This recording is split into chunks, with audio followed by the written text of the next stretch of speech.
Bonjour à tous, j'espère que vous allez bien. Bienvenue dans une nouvelle vidéo. Vidéo qui change un peu de d'habitude puisqu'il ne s'agit pas d'un vlog. Aujourd'hui, je me suis posée devant ma caméra pour répondre à vos différentes questions. Ça fait plus de 2 ans que je n'ai pas fait de ask, de foire aux questions, voilà, où je n'ai pas pris le temps de me poser pour vous répondre. Et je me suis dit que ça serait sympa de répondre à vos petites questions. Donc c'est parti, on va faire ça tout de suite. Pour celles et ceux qui se demanderaient, eh bien n'hésitez pas à me rejoindre sur Instagram parce que c'est là-bas que je vous ai demandé si vous aviez justement des questions à me poser. Me voici donc munie de mon téléphone, je vais retourner sur la story et je vais répondre à vos petites questions. Bon, je vais pas faire de catégorie particulière mais je vais essayer quand même de regrouper les questions qui se rassemblent un petit peu sur le même sujet parce que clairement autant vous dire qu'il y a de quoi faire. Commençons par le commencement. Beaucoup de questions pour me demander, très gentiment d'ailleurs, merci à tous, comment je vais. Je vais bien, je garde le cap si je puis dire. Ces derniers mois ont été très fatigants, très difficiles émotionnellement parlant. J'ai traversé, je crois, la plus difficile de toutes les épreuves que j'ai eu à traverser depuis le début de ma vie. Et je ne suis pas remise, et je crois d'ailleurs que je m'en remettrai jamais, mais j'apprends à vivre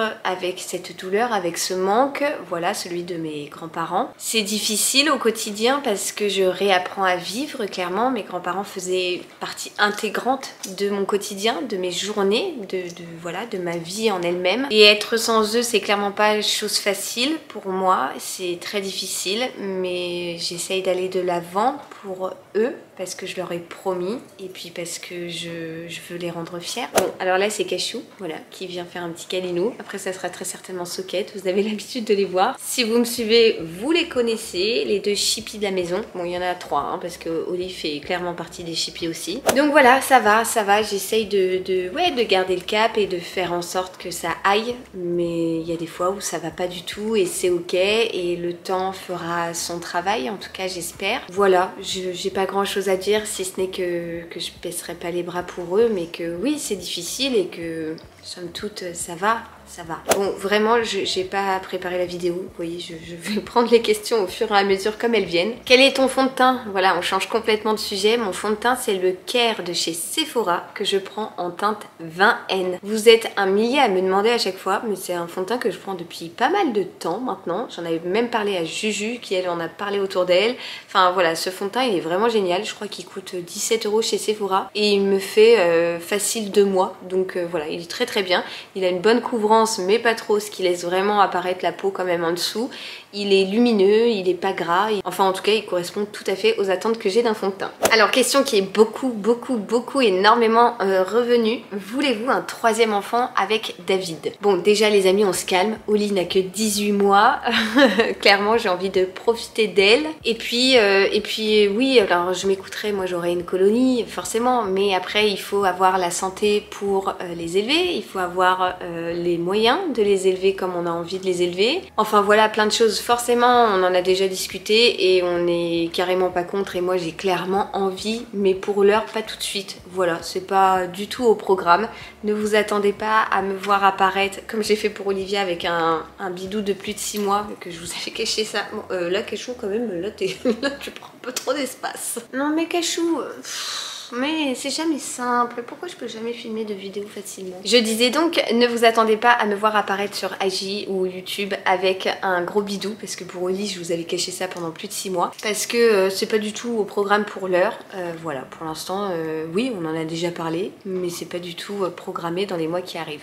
Où partez-vous en vacances cet été? Alors, on n'a pas trop de planning entre guillemets, puisque pour l'heure, on a réservé une semaine de vacances dans le sud, sur la côte, mais voilà, on n'a rien réservé d'autre et on a aussi envie d'être à la maison pour finir les aménagements, tout ça. Donc on va peut-être partir qu'une semaine, peut-être qu'on s'arrêtera à faire un coucou à mes parents qui seront eux en Auvergne. Mais voilà, on n'a pas prévu de gros voyages parce qu'on a plein de choses à faire à la maison et que ça s'est fait comme ça. En fait, je vous ai dit que j'allais regrouper les sujets, mais pas du tout puisque je prends un peu comme ça au fur et à mesure. Justement, en parlant des travaux, coucou, tu vas faire quoi des chambres d'en bas du coup vous, gros bisous. À l'étage de vie, on a celle de Léo et celle d'Oli, et donc là-haut, nous avons créé 2 chambres supplémentaires. Sachant que les enfants montent à l'étage, nous allons récupérer l'une des 2 chambres qui est celle d'Olivia, comme ça on aura la salle de bain juste à côté et on sera à l'étage de vie, juste en dessous les enfants qui eux pour le coup ne seront pas à l'étage de l'entrée. C'était vraiment l'idée de base des travaux, ce pourquoi on faisait des travaux, c'était pour ne pas avoir les enfants à l'étage de l'entrée, à l'étage de,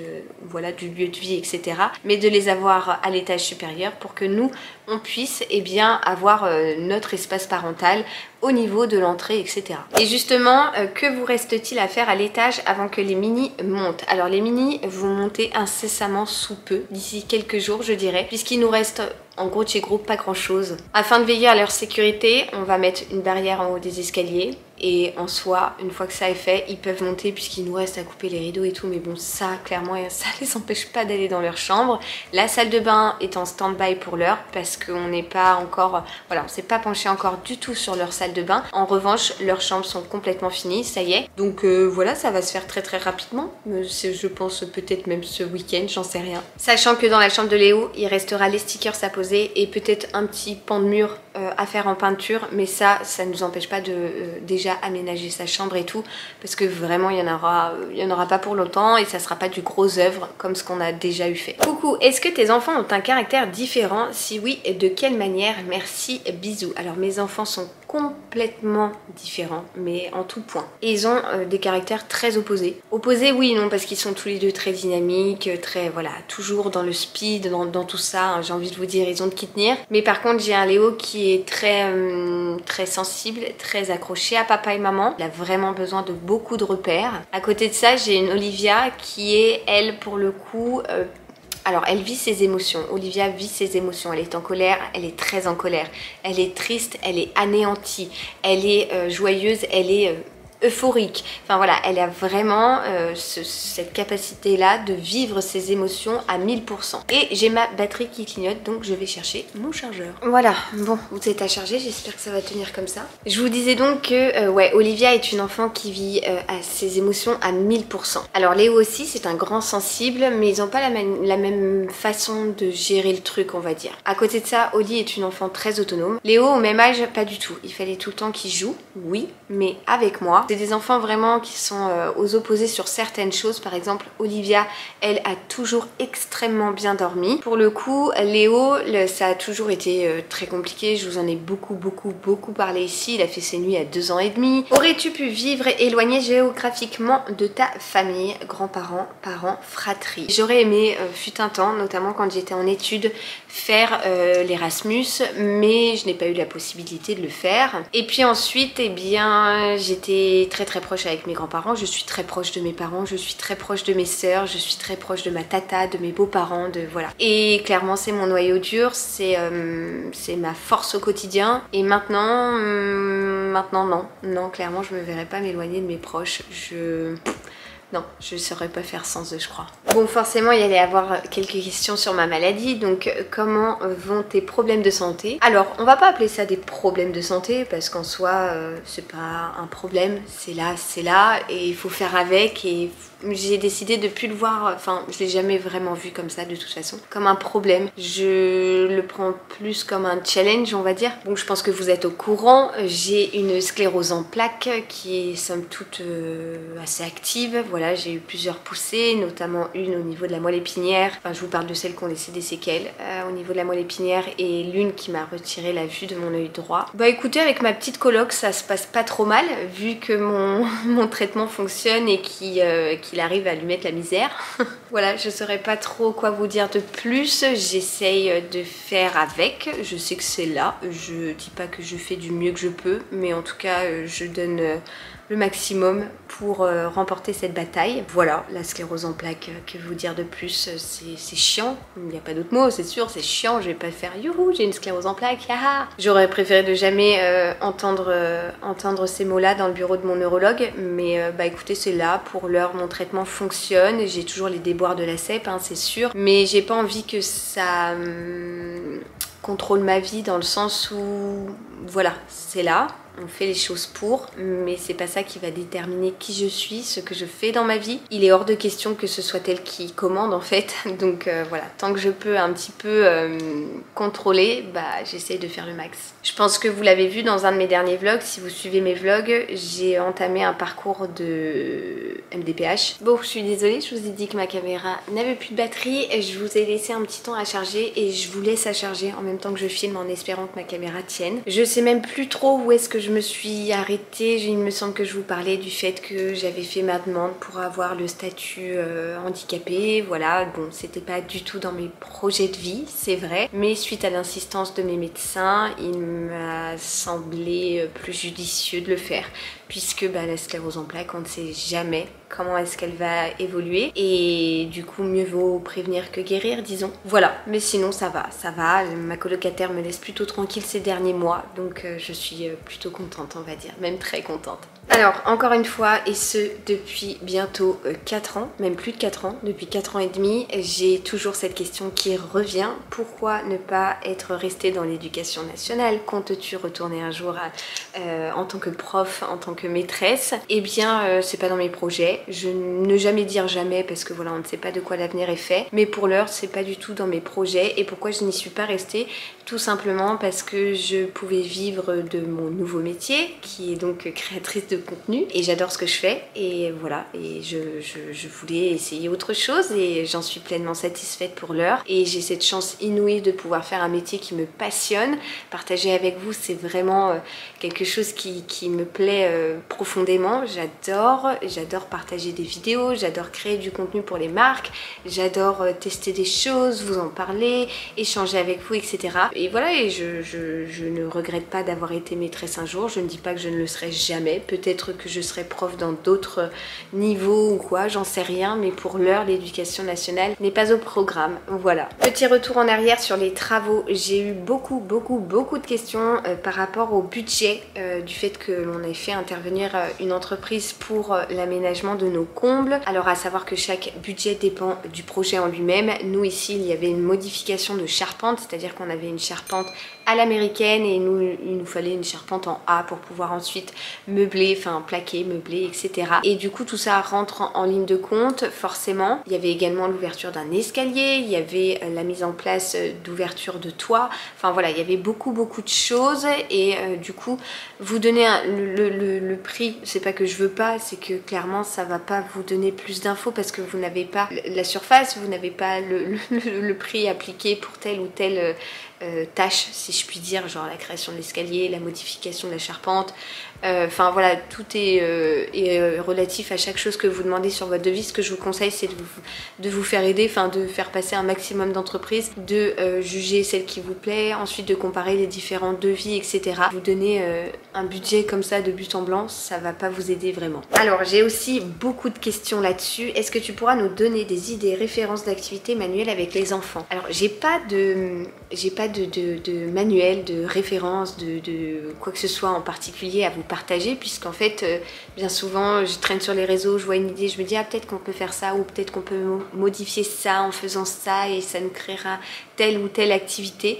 Et du coup enfin voilà, moi je fais un peu comme bon me semble avec les enfants. On trouve un truc dans le jardin, on va partir de ça, puis on va créer des choses. Nous voilà au printemps, donc on va faire des choses en fonction de la saison. Enfin voilà, j'essaye d'innover un petit peu, d'imaginer des petites choses qui peuvent développer leur motricité fine, leur capacité d'imaginer, de créer, de tout ça. Et je m'éclate à faire ça avec les enfants. Il y a des créations manuelles des enfants un peu partout dans la maison, un peu partout chez leurs grands-parents, chez les tatas, voilà, il y en a partout, parce qu'on fait énormément de choses avec les petits, et surtout pour l'heure avec Léo qui dès qu'il met un pied au sol et qu'il n'a pas école, il me dit maman c'est quoi l'activité aujourd'hui. En revanche vous avez plein d'ouvrages sur des activités manuelles que vous pouvez créer avec des enfants. Je sais qu'il y a le compte Un mercredi sous la pluie qui d'ailleurs elle a écrit un livre également où il y a plein d'idées à choper. Sur les réseaux sociaux vous trouvez plein de choses. Pinterest, est-ce que vraiment il faut que je vous parle de Pinterest? C'est une bible pour ce genre d'activité. Enfin voilà, n'hésitez pas à piocher des idées, à la bidouiller à votre façon, et à la faire avec vos enfants et je suis sûre qu'ils seront ravis. Mais surtout la chose à ne pas oublier, c'est que ce sont des enfants, donc ils risquent de se tacher, ils risquent d'en mettre un peu partout. S'il y a de la peinture, bah ça peut tomber. Voilà, s'ils font de la pâte à modeler, il risque d'y avoir un petit peu partout des tout petits morceaux de pâte à modeler qui se trimballent dans la maison. Voilà, mais c'est pas grave, c'est ok et c'est que ça c'est secondaire, on s'en fout, laissez-les profiter, laissez-les toucher, apprécier, imaginer des choses et vous verrez qu'ils seront vraiment trop contents. Et on revient à nouveau sur les travaux puisque j'ai Laetitia qui me demande si les travaux sont terminés et s'il y en a des prochains à venir. Alors les travaux, le plus gros des travaux de là-haut, oui, est terminé et forcément il y a des travaux à venir. Forcément, si vous avez une maison, vous voyez très bien de quoi je parle, je pense. Il y a toujours des travaux à faire dans une maison. On a plein d'idées pour l'extérieur. On voudrait également faire le ravalement, poser une nouvelle pompe à chaleur. On voudrait également refaire toute la chambre en bas. Donc on avait déjà fait le bureau et le dressing. Maintenant il nous reste à faire la chambre. On aimerait refaire les deux autres salles de bain. Il y a également la salle de bain là-haut parce qu'on en a trois du coup. La salle de bain là-haut qu'il faut prévoir. Voilà, il y a plein de choses, toujours plein de choses. On voudrait également repeindre tout le salon en blanc parce que bah, au bout de presque 3 ans où l'on chauffe avec le poêle, forcément les fumées, enfin la vie au quotidien fait que les murs eh bien, ne sont plus blancs comme ils l'étaient au tout début. Enfin voilà, il y a toujours des choses à faire dans une maison. Mais chaque chose en son temps, petit à petit l'oiseau fait son nid, c'est vraiment le cas de le dire. Alors j'ai plusieurs questions notamment sur ma façon de gérer avec les enfants. As-tu des moments d'impatience avec tes enfants où tu aimerais souffler? À quel moment vous vous dites que j'ai réussi à accompagner mes enfants? Ou des moments d'impatience? Bien évidemment que j'en ai, mais bien sûr, je suis une maman comme une autre. Il n'y a pas de meilleur parent qu'un autre. Il y a des parents et des enfants qui vivent ensemble et oui, bien évidemment j'ai des moments d'impatience. J'essaye comme tout le monde je pense de relativiser, de souffler un bon coup. Enfin voilà, moi aussi des fois ça m'énerve quand mon fils joue mais genre au foot mais à donf dans la baraque et qu'il m'envoie mais peut-être 28 fois par minute le ballon dans mes trucs qui cassent et tout. Enfin bien évidemment que ça m'agace, je suis humaine, je vais pas enfin voilà, je suis quelqu'un de tout à fait normal et j'ai beau parfois répéter à mon fils que voilà, ça peut casser, il faut prendre soin des affaires des autres, on peut peut-être jouer au foot d'une autre façon ou dans un autre endroit, etc. et qu'il n'écoute pas, bah au bout d'un moment, oui, ça m'énerve. Enfin, je suis une maman normale, il y a des fois où oui, j'hausse le ton, où je fais les gros yeux comme ça parce que je suis en colère, parce que je suis fatiguée, parce que bah moi aussi, voilà, il y a des choses qui me bouleversent et que j'ai le droit aussi et c'est ok et franchement, il n'y a pas du tout à culpabiliser avec ça. Vous êtes humain, c'est ça, surtout, retenez ça avant tout. Alors même si on est adulte, personnellement, j'essaye toujours d'arrondir les angles et de faire en sorte que, voilà, que le ton ne monte pas ou quoi, mais ça serait vous mentir en fait de vous dire que non, j'ai jamais haussé le ton sur mes enfants. C'est pas vrai, bien évidemment que des fois, je suis en colère parce que, bah voilà, parce que, je sais pas, j'ai même pas d'exemple à vous donner, mais ça arrive et c'est ok et l'essentiel c'est de garder un dialogue avec son enfant et de ne pas, je suis pas du tout dans l'idée de subordination en fait, je préfère qu'on discute d'égal à égal. Mon enfant a son avis, j'ai le mien, on en discute et on trouve des solutions ensemble, voilà. Mais ça n'empêche que oui, il y a des fois où ça m'énerve et j'essaie de faire en sorte que ces moments arrivent le moins souvent possible. Voilà, je sais pas trop comment vous répondre. Et en ce qui concerne le fait d'accompagner mes enfants, à quel moment est-ce que j'ai pu me dire que je les ai correctement accompagnés? Je les accompagne encore et je les accompagnerai je pense toute ma vie, en tout cas du mieux que je peux. Voilà, les enfants ont des attentes différentes à certains stades de vie différents. Olivia ne demande pas les mêmes choses que Léo peut demander. Olivia n'a pas les mêmes attentes, Léo non plus. Enfin voilà, j'adapte en fait, j'essaye en tout cas d'adapter du mieux que je peux mon accompagnement auprès de mes enfants et voilà, j'essaye de faire au quotidien. Donc oui, je pense et je suis heureuse de me dire que j'essaye de faire en tout cas mon maximum pour eux. Alors ça, je crois que c'est la première fois qu'on me demande quel type d'éducation as-tu reçu. Alors j'ai reçu une éducation somme toute très bien. Enfin, mes parents ont je pense, très bien élevée, surtout dans le respect de l'autre, le respect d'autrui, le respect des choses. Enfin voilà, mes parents ont toujours placé une très grande confiance en mes sœurs et moi. Ils nous ont toujours laissé très libres dans nos choix, dans nos idées, dans notre façon de faire. On a toujours eu beaucoup de dialogue à la maison, on a toujours parlé de tout. J'ai reçu une éducation plutôt lambda, mais chapeau à eux parce qu'ils avaient 3 filles et voilà, je pense qu'ils ont fait du mieux qu'ils pouvaient et c'était pour moi le meilleur qui soit, je crois. Bon bah voilà, je vais terminer avec tous les messages que j'ai reçus, pas de questions, juste merci pour toutes tes vidéos, ton partage de contenu et tout. J'ai reçu plein de messages comme ça, c'est adorable. J'espère que cette petite FAQ vous aura plu. J'ai essayé de piocher des petites questions ici ou là qui revenaient le plus en tout cas. Moi j'ai été très contente de filmer voilà, cette petite vidéo et de discuter un petit peu avec vous. J'ai hâte de lire vos retours dans les commentaires. Je vous envoie plein de gros bisous. Je vous donne rendez-vous très vite dans de nouvelles vidéos. Et encore une fois, gros bisous. Ciao, ciao.